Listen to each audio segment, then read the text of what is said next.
નમસ્કાર મિત્રો, હું છું આચાર્ય ડોક્ટર અજય પંડ્યા અને સત્યમ જ્યોતિષ કાર્યાલયની અંદર આપનું હાર્દિક સ્વાગત છે. મિત્રો, હિન્દુ તહેવારોની દરેક વાત લઈને હું આપની સમક્ષ આવું છું. આજે હું તમારી સમક્ષ લઈને આવ્યો હતું કે સોમવતી અમાસ ક્યારે છે, સોમવતી અમાસની શરૂઆત ક્યારે થાય છે અને સોમવતી અમાસના દિવસે શા માટે શિવ અને પાર્વતીનું પૂજન કરવું જોઈએ અને કોણે પૂજન કરવું જોઈએ અને શિવ અને પાર્વતીનું પૂજન કરવાથી આપને શું પ્રકારના ફાયદા થાય છે, કેવું કેવું ફળ પ્રાપ્ત થાય છે. તો અહીંયા ઘણા બધા મહાન દોષોનો નાશ કરી શકાય છે, અથવા તો મહાન દોષોમાંથી મુક્તિ મેળવી શકાય છે, અથવા તો મહાન દોષોમાંથી આપણે ઘણી બધી રાહત થઈ શકે જો સોમવતી અમાસના દિવસે આપ શિવ અને પાર્વતીનું પૂજન કરો તો. અને શિવ અને પાર્વતીનું પૂજન ક્યાં ક્યાં દોષના લોકોએ કરવું જોઈએ? જો કે રાજી ખુશીથી દરેક લોકોએ જે સનાતની છે તે તમામ સનાતનીએ શિવ અને પાર્વતીનું પૂજન આ દિવસે કરવું જોઈએ. ખૂબ જ મહત્વની અને ખૂબ જ મોટી વાત એ છે કે આખો બ્રહ્મ મુહૂર્ત થી લઈ અને તમામ મુહૂર્તની અંદર આપ શિવજીનું પૂજન કરી શકો છો. અને વળી સોમવતી અમાસની શુભ શરૂઆત એટલે કે આવતીકાલે 30/12/2024 વહેલી સવારે 4 વાગ્યે એક્ઝેક્ટલી 4 વાગ્યે અમાસ બેસે છે. 4 વાગ્યે અમાસ ચાલુ થાય છે અને બીજે દિવસે વહેલી સવારે 31 તારીખે 3:58 એટલે કે અમાસની પરિપૂર્ણ થાય છે અને એકમ થાય છે. તો અહીં આપણે એકંદરે ગણો તો 24 કલાકનો આપણે લગભગ ઘણા સમય પછી, ઘણા વર્ષો પછી સોમવતી અમાસ પ્રાપ્ત થઈ રહી છે. તો આ સોમવતી અમાસના દિવસે આપ શિવ અને પાર્વતીનું પૂજન કરતા ભૂલતા નહીં. અહીંયા મુખ્યત્વે દોષો જેમાંથી આપને મુક્તિ મળી શકે છે અથવા તો રાહત પણ મળી શકે છે. સારા ભાગ્યશાળી હોય અને શિવ જો આપણી, કારણ કે દેવોના દેવ મહાદેવ સૌથી ભોળાનાથ તરીકે ઓળખવામાં આવે છે ને ભોળાનાથની કૃપા જેની ઉપર થઈ જાય એનું કલ્યાણ થવામાં કોઈ બાકી રહેતું નથી, એટલે સર્વ સુખ સમૃદ્ધિની પ્રાપ્તિ થઈ શકે છે. તો અહીંયા ખાસ કરી અને જે દોષો આપના કુંડલીમાં, જન્મ કુંડલીની અંદર હોય તો આપ શિવ અને પાર્વતીનું પૂજન કરવાથી આપ એ દોષોમાંથી મુક્તિ મેળવી શકો છો અથવા તો થોડીક રાહત મેળવી શકો છો. જેની અંદર આપ પિતૃદોષમાંથી પણ રાહત મેળવી શકો છો, નાગ દોષની અંદર હોય તો રાહત મેળવી શકો છો, કાલસર્પ દોષની અંદર હોય તો રાહત મેળવી શકો છો. આપનો ચંદ્રમાં નિર્બળ હોય તો પણ આપ રાહત મેળવી શકો છો અને અન્ય ગ્રહોની પણ એટલે કે શાંતિ આપ કરી શકો છો. અહીંયા ખાસ કરી અને જે લોકોને પિતૃદોષ છે અથવા તો કાલસર્પ દોષ છે, નાગદોષ છે, એ લોકોએ આ દિવસે હું કહું એ પ્રમાણે આપે શિવજીનું પૂજન કરવું જોઈએ. પહેલા તો શિવાલયે જવાનું. શિવને મંદિર નહીં પરંતુ શિવાલય કહેવામાં આવે છે. આ શિવાલય માં જગદંબા પાર્વતીનું સ્મરણ કરી માં પાર્વતીની સમક્ષ પંચમુખી ઘઉંના લોટનો અથવા તો એટલે કે કોઈ પણ લોટનો દીવો બનાવી અને 5 વાટ એની અંદર રાખી અને પાર્વતીની સામે રાખવાની. શિવજી સમક્ષ પણ એટલે કે સાધુ કોળિયાની અંદર પણ આપ દીવો બનાવી અને રાખી શકો છો અને ત્યાં પુષ્પ આપણું જે નિત્ય પૂજા કરવાની રીતે છે એ અર્પણ કરી અને ત્યાર પછી સંકલ્પ કરવાનો કે હે ભોલેનાથ, હું આજે આપનું જે પૂજન કરવા માટે આવ્યો છું, હે માં જગદંબા, આજે હું જે ભોલેનાથનું પૂજન કરું એનાથી કરી મને પિતૃદોષમાં રાહત મળે, એનાથી કરી મને કાલસર્પ દોષની અંદર રાહત મળે વગેરે જે આપના દોષ હોય છે. ચંદ્રમા જો આપનો પીડિત હોય તો ચંદ્રમાના દોષમાંથી રાહત મળે આવું કંઈ અને શિવજીનું પૂજન કરવાનું, શિવજીનો અભિષેક કરવાનો. અહીંયા ખાસ કરી અને જો બહેનો હોય તો ઓમ શિવાય નમઃ, ઓમ શિવાય નમઃ, ઓમ શિવાય નમઃના જાપ કરવાના અને અન્યથા તે ઓમ નમઃ શિવાયનો જાપ પણ કરી શકે છે.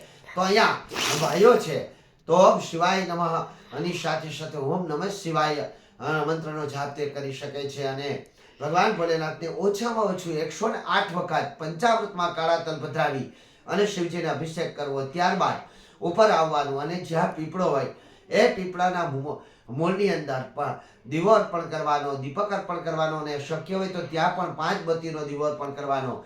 અને અહીંયા જે દીવો છે રૂની વાટણીનો જ બનાવવાનો. તો દોરાનો તાગ હોય, દોરાના તારથી આપણે દીવો બનાવવાનો છે. અહીંયા એકી સંખ્યાની અંદર તાર લેવાના. 5 લ્યો, 7 લ્યો, 11 લ્યો, 21 લ્યો કે 51 લ્યો એવા તાર લઈ 5 મુખનો બનાવી અને પીપળે ચોખાની ઢગલી કરી, ચોખા આખા દાણા હોવા જોઈએ, નહીં કે અડધા, ખંડિત ચોખા બસ ન અર્પણ કરવાના. ન્યા પૂરેપૂરા શિવને પણ ક્યારેય અડધો ચોખો ન ચડાવાય. તૂટેલો ચોખાનો ચાંદલો પણ થતો નથી. તૂટેલો ચોખ્ખો ક્યાંય પણ વપરાતો નથી. ન સતી તે અક્ષત, જે પરિપૂર્ણ ચોખાનો દાણો છે એ ચોખાના દાણાની ઢગલી કરી ત્યાં 5 બત્તીનો દીવો અર્પણ કરી અને આ પણ સરસોના તેલનો દીવો કરવાનો છે અને સરસોના તેલનો દીવો કરી અને અહીંયા પીપળના મૂળનું પૂજન કરી, પીપળના પૂળે જે ગંધર્વસ્ય અર્પણ કરી, પુષ્પ અર્પણ કરી અક્ષત અર્પણ કરી અને પછી પીપળાની આપે પ્રદક્ષિણા કરવાની છે. પ્રદક્ષિણા આપે 108 પ્રદક્ષિણા કરો, 111 કરો, 121 કરો કે પછી ઓછામાં ઓછી 8 પ્રદક્ષિણા કરવાની છે. અને અહીંયા આપણો જે શિવજીની પાસે જે સંકલ્પ કરેલો છે, શિવજી પાસે જે માંગેલું છે, પીપળ પાસે બોલવાનું છે અને ઓમ નમઃ શિવાય, ઓમ નમઃ શિવાય ના જાપ કરતા કરતા એ પ્રદક્ષિણા કરવાની છે. આ પ્રદક્ષિણા કરી અને જે કઈ આપણે દોષ છે એ દોષનું સ્મરણ કરવાનું છે અને કહેવાનું કે હે દેવોના દેવ મહાદેવ, આજે સોમવતી ઉપવાસના દિવસે પીપળ જેવા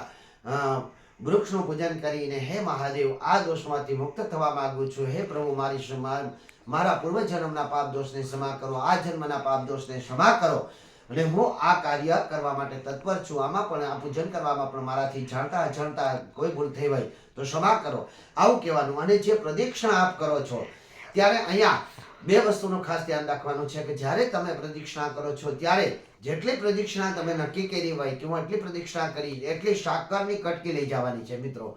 અને સાકરની કટકી એટલી લઈ જવાની, એથી થોડીક વધારે લઈ જાઓ અને સાથે કોઈ પણ અન્ય મીઠાઈ લઈ જવાની છે.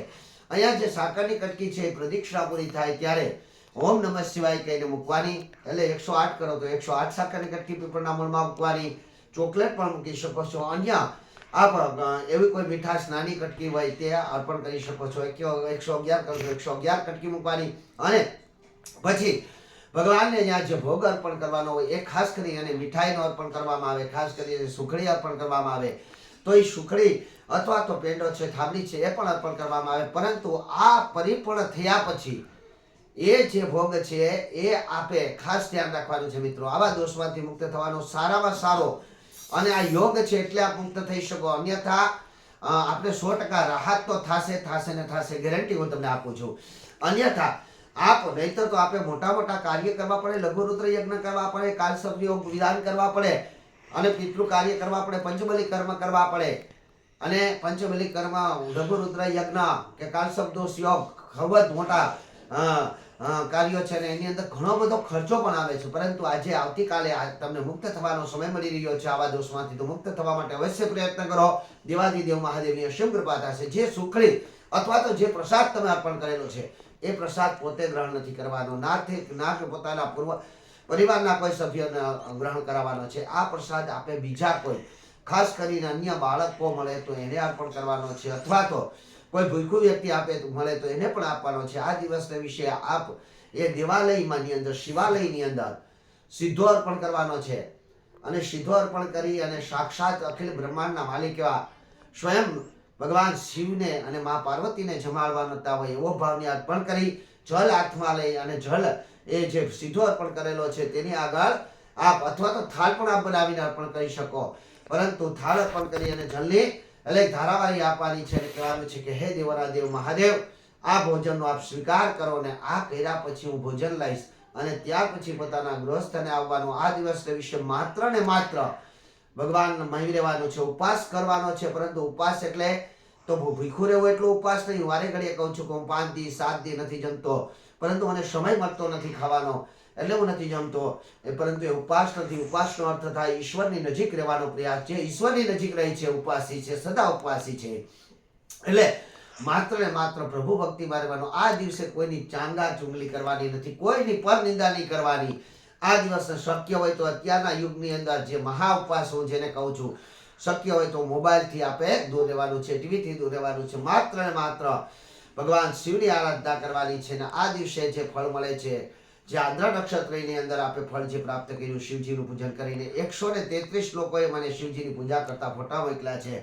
તો આ જે મારી વાતની અસર થઈ છે એ જાણીને હું ખૂબ જ પ્રસન્ન થયો છું. આથી કરી અને માત્ર ને માત્ર જો આ એક દિવસ આપ આ ઉપવાસ કરો, મોબાઈલનો ઉપવાસ કરો, ખોટી વસ્તુથી, ખોટી વાતોથી, ખોટી વાણીનો વિલાસથી, ખોટું જોવાથી, ખોટું સાંભળવાથી, ખોટું બોલવાથી, ખોટી જગ્યાએ જવાથી કે ખોટું કર્મ કરવાથી દૂર રહો ને માત્ર મહાદેવનું સ્મરણ કરી રાખો. હું તમને ગેરંટી આપું છું કે 101% નહીં પરંતુ 1001% આપને ઘણો બધો ફાયદો થશે અને આપને પોતાને આપણા જીવનની અંદર ઘણા બધા પરિવર્તન થયા છે એવું દેખાશે. આથી કરી અને આપ આવતીકાલે આ સોમવતી અમાસનું વ્રત કરો અને મહાદેવની શક્ય હોય એટલી ઊંચી પૂજા કરો અને પૂજાથી રાજોપચાર પૂજાનું મહત્વ છે, ષોડોપચાર પૂજાનું મહત્વ છે, પંચોક્ષર પૂજાનું મહત્વ છે, અને એ ન કરી શકો તો એકોપચાર પૂજાનું પણ મહત્વ છે.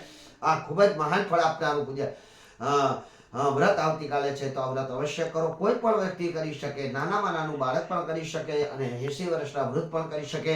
આથી કરી આ પ્રશ્ન આવતો નથી કે સ્ત્રી કરી શકે કે ન કરી શકે, આ બેન કરી શકે કે ન કરી શકે, બધાય કરી શકે.